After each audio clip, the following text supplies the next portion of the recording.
I woke up in a hospital bed with a concussion I got while saving my girlfriend. The first thing that came to mind was to play a little joke. "Who are you?" I asked, looking at her. I saw Chloe's expression freeze, and I had to bite my lip to keep from laughing. But then she pointed to her best friend, Arya, who was standing beside her. "I'm a friend of your fiancé," she said coolly. "This is your fiancé, Arya." A smile froze on my face. Arya took a step forward, her expression unreadable. "That's right, I'm your fiancé. First a weak smile, then let's go home."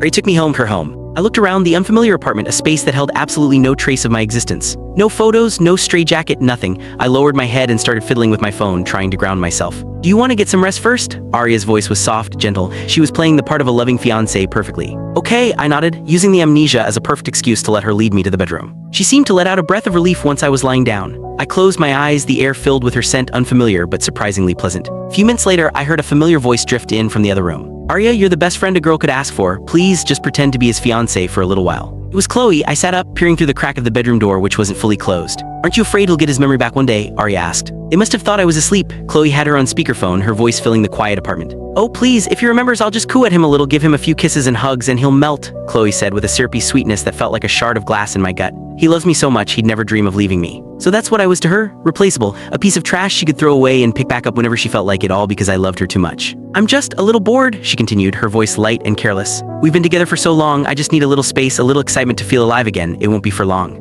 And I know you can't stand Ethan, so just think of it as doing me a huge favor, okay?" Never heard Arya's reply. She walked further away, her voice fatting. I pushed myself up, opened the door, and slowly walked toward the balcony where she stood. Should give her a scare, a wicked little thought surfaced. But as if she sensed me, Arya turned around, our eyes met. She quickly ended the call and walked toward me, wrapping her arms around my waist and resting her head against my chest. "I thought you were resting, why are you up already?" She snuggled against me, and for a surreal moment, it felt like we really were a couple who had been in love for years. "I'm a little hungry," I said, my smile never reaching my eyes. Arya didn't seem to notice. "What do you feel like eating? How about the perfect omelet?" Her words made me pause. My love for a perfectly cooked, fluffy omelet was a small, secret thing. Not even Chloe knew about it. "Okay," I nodded. I gently unwound her arms from my waist, feeling a strange sense of unease, and sat down at the small dining table. Arya didn't seem to mind, simply turning and heading into the kitchen.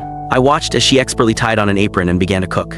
I rested my chin in my hand, a dizzying sense of deja vu washing over me. This was it. This was the scene I had always imagined for my future married life. I just never imagined I'd be living it with my fiancé's best friend. Soon, a golden, fragrant omelet was placed in front of me. Arya sat opposite me, her chin propped in her hand, watching me with a warm, genuine smile. My heart gave a sharp, painful jolt. I quickly looked down, scooped up a bite, and brought it to my mouth. It was perfect, unbelievably good. "Is it good?" I didn't answer. My body was more honest than my words as I quickly took another bite. Arya laughed softly at my eagerness. She leaned forward and gently brushed a stray crumb from the corner of my mouth with her fingertip. "No one's going to steal it from you," she teased. "Slow down. If anyone saw you, they'd think I was starving you." The sudden intimacy made me press my lips together. For a split second, our eyes met, and I heard a frantic, pounding heartbeat. Was it her? Click the link on the homepage to watch the full follow-up for free.